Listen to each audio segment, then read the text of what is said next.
1/L को differentiate करेंगे तो कितना आएगा, -1/L², है कि नहीं। यानी कि सारी चीजों को हम डाल देंगे, ठीक है, सारी चीजों को हम अरेंज कर देंगे तो मेरा मैग्नीट्यूड ऑफ फोर्स कितना आ जाएगा, 4kq d lambda cos θ/2 divided by L²। इसको आप चेक कर सकते हैं। ओके, तो ये एक और तरीका है फोर्स निकालने का, अगर obviously conservative force in picture है तो। ठीक है, तो इसको आप नोट कीजिए, फिर नेक्स्ट क्वेश्चन पे बढ़ते हैं।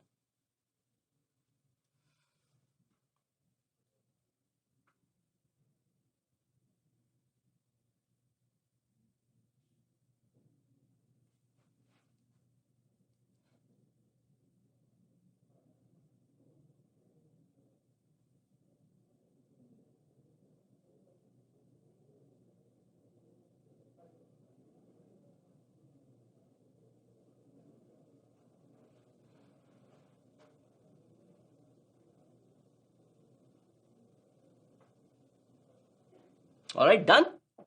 तो अब हम चलते हैं नेक्स्ट क्वेश्चन पे। नेक्स्ट क्वेश्चन क्या है, a non uniform electric field is given by the expression E is equal to AY I cap plus BZ J cap plus CX K cap, where A, B, C are constants. Determine the electric flux through a rectangular surface in the XY plane extending from x equal to 0 to x equal to W and y is equal to 0 to y is equal to H। ठीक है, तो flux निकालना है। याद कीजिए flux का expression क्या होता है, कैसे उसको यूज करते हैं, ध्यान में रखना पड़ेगा इलेक्ट्रिक फील्ड यूनिफॉर्म है या नॉन यूनिफॉर्म। ठीक है, उस चीज को ध्यान में रख के इस क्वेश्चन को अटेम्प्ट कीजिए, फिर डिस्कशन करते हैं।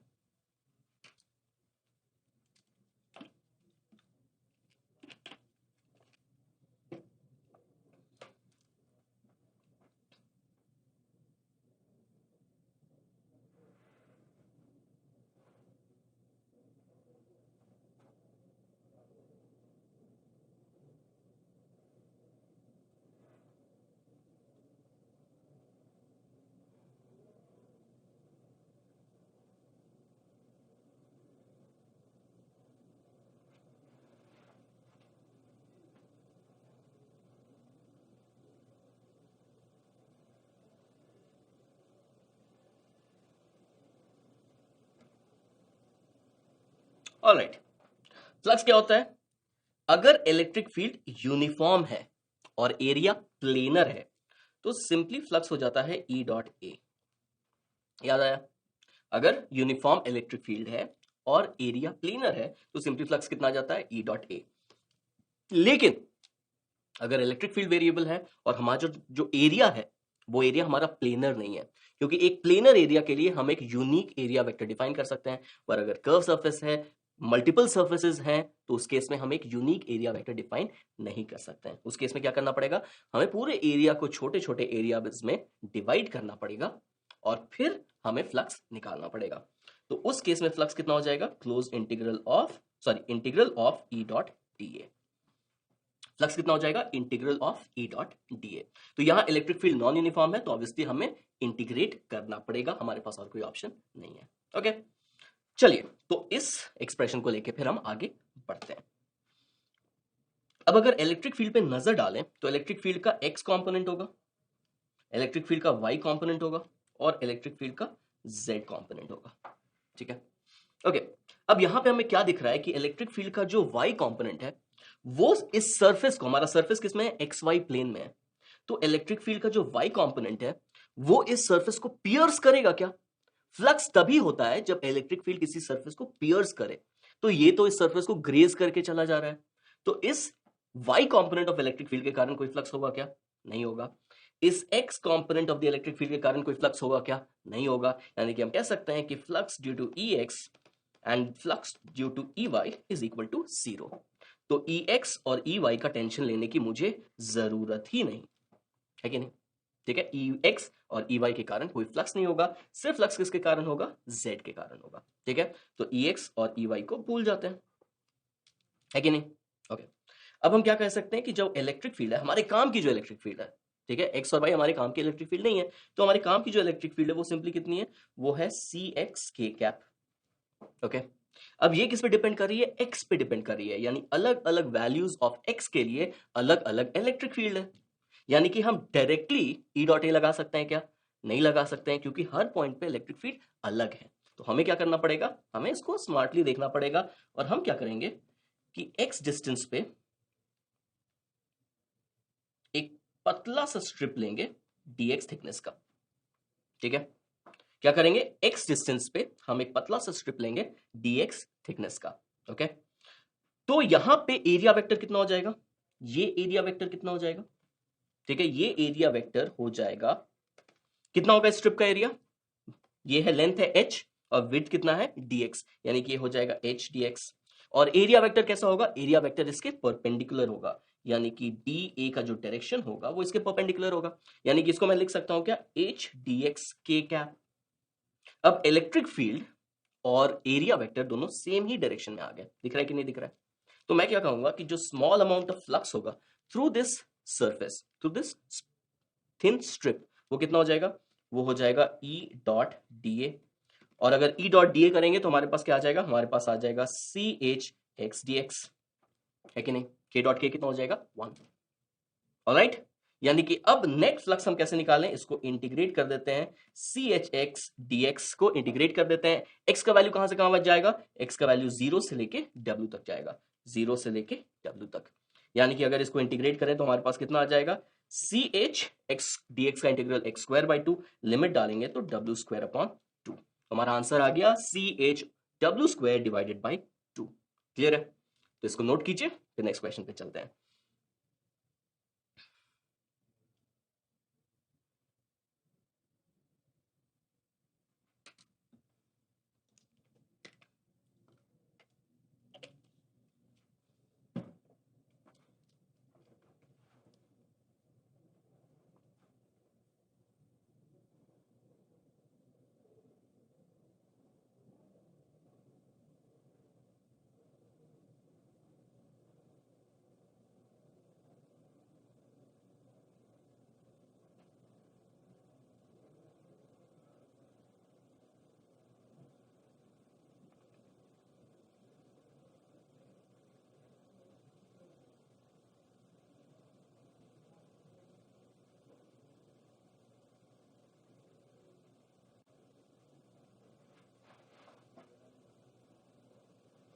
ऑलराइट, चलो ये क्वेश्चन हो गया, अब चलते हैं नेक्स्ट क्वेश्चन पे।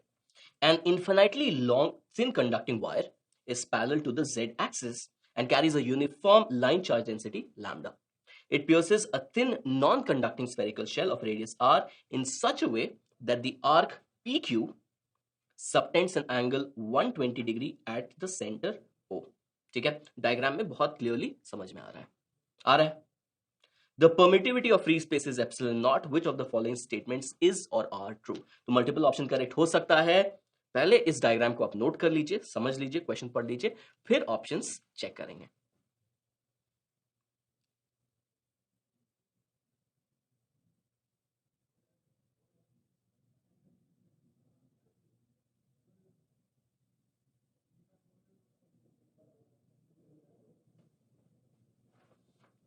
ऑलराइट, चलिए अब ऑप्शंस चेक करते हैं। ऑप्शंस क्या क्या है हमारे पास, the electric flux through the shell is √3r lambda by epsilon not.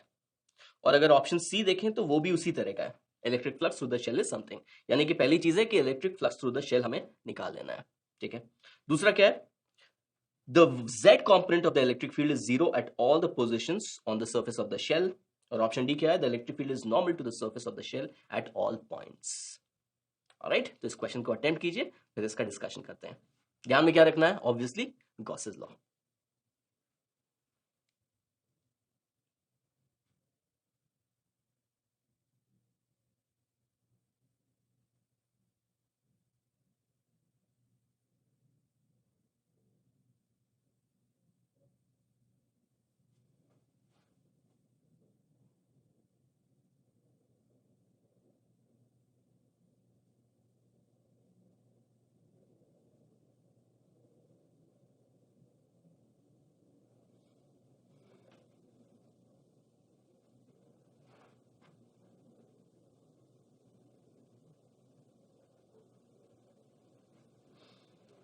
Alright, चलिए डिस्कशन स्टार्ट करते हैं। तो गॉसेस लॉ में बताता है कि closed integral of E dot dA is equal to Q inside या Q enclosed upon epsilon naught. तो यहां पे क्लैरिफिकेशन देना जरूरी है कि जो इलेक्ट्रिक फील्ड है वो किसके कारण है, क्या सिर्फ वो इंटरनल चार्जेस के कारण है या वो एक्सटर्नल चार्जेस के कारण भी है। यहां पे हमारे पास क्यू इनसाइड या क्यू एप्सिलॉन नॉट है, सॉरी क्यू इनसाइड या क्यू एनक्लोज्ड है, बट ये जो इलेक्ट्रिक फील्ड है वो किसके कारण है, ये इलेक्ट्रिक फील्ड सारे चार्जेस के कारण है। This electric field is due to both internal and external charges. ये कॉन्सेप्ट काफी बार इसमें प्रॉब्लम आ जाती है, दिक्कत हो जाती है, बट ये कॉन्सेप्ट को बिल्कुल क्लियर रखना है। यहां जो इलेक्ट्रिक फील्ड है that is due to all the charges both internal and external. अब इट सो हैपेंस, ऐसा होता है कि एक्सटर्नल चार्जेस के कारण जो इलेक्ट्रिक फील्ड है, सॉरी इलेक्ट्रिक एक्सटर्नल चार्जेस के कारण जो फ्लक्स है वो जीरो हो जाता है, बट इलेक्ट्रिक फील्ड जीरो नहीं होता है। ठीक है, एक्सटर्नल चार्जेस और इंटरनल चार्जेस दोनों को मिला के जो इलेक्ट्रिक फील्ड होगा वो ये ई है। ठीक है, तो सरफेस पे जब हम ई कंसिडर कर रहे हैं तो वहां पे सारे चार्जेस के कारण इलेक्ट्रिक फील्ड होनी चाहिए। Okay, correct. ओके, चलिए अब इसको क्वेश्चन को सॉल्व करते हैं। ए और सी ऑप्शन सिमिलर है तो उनको साथ में ले लेते हैं। ठीक है, अब ये तो पक्का पता है ना कि फ्लक्स जो होता है, flux through a close surface जो होता है वो कितना हो जाता है, वो हो जाता है Q inside upon epsilon not.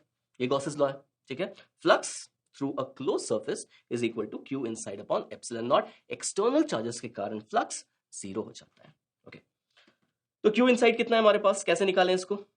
अब ये जो पार्ट है ये अंदर है, इस शेल के अंदर ये पार्ट है, तो ये पार्ट में जितना चार्ज कंटेंट है उतना ही क्यू इनसाइड होगा, उसके बाहर जो चार्ज है उससे मुझे मतलब नहीं है। तो इसको कैसे निकालें, एक परपेंडिकुलर गिराते हैं, ये एंगल कितना 60 डिग्री, तो ये कितना हो जाएगा, ये हो जाएगा आर कॉस 60 डिग्री, और ये भी हो जाएगा, सॉरी कॉस 60 डिग्री या sine 60 degree, my bad, sine 60 degree, तो ये हो जाएगा आर साइन 60 डिग्री और ये हो जाएगा आर साइन 60 डिग्री। यानी कि टोटल लेंथ कितना हो गया, टोटल लेंथ हो गया 2r साइन 60 डिग्री, और चार्ज पर यूनिट लेंथ कितना है, चार्ज पर यूनिट लेंथ है लैम्डा, तो डिवाइडेड बाई एप्सिलॉन नॉट। इसको एवेलुएट करेंगे तो कितना आ जाएगा, √3r lambda upon epsilon not. यानी कि ऑप्शन ए सही होगा, ऑप्शन सी गलत होगा। ऑब्वियसली दोनों साथ में सही नहीं हो सकते हैं। करेक्ट, ठीक है, तो इसको नोट कीजिए, फिर नेक्स्ट ऑप्शन पे चलते हैं।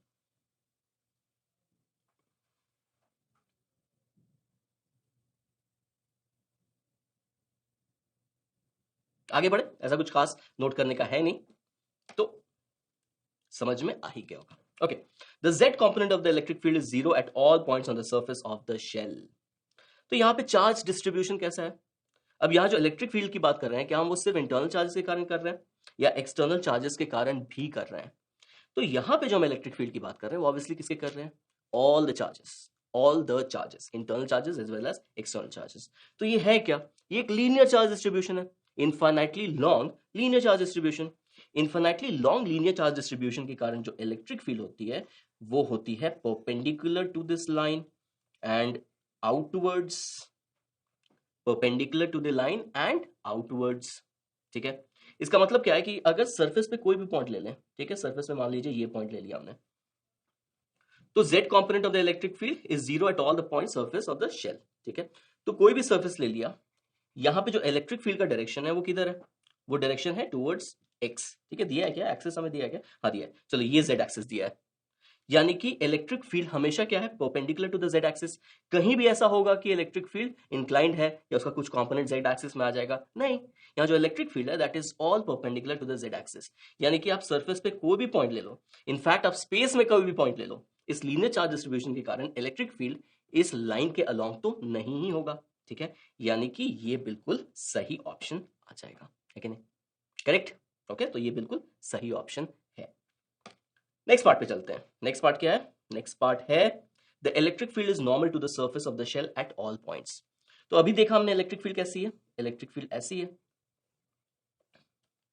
तो अगर कोई भी सर्फेस ले लें, मान लीजिए ये सर्फेस ले लेते हैं, सर्फेस पे ये पॉइंट ले लेते हैं, तो परपेंडिकुलर जो डायरेक्शन होगा वो ऐसा होगा, और ये डायरेक्शन कैसा है, ये direction perpendicular to this line है।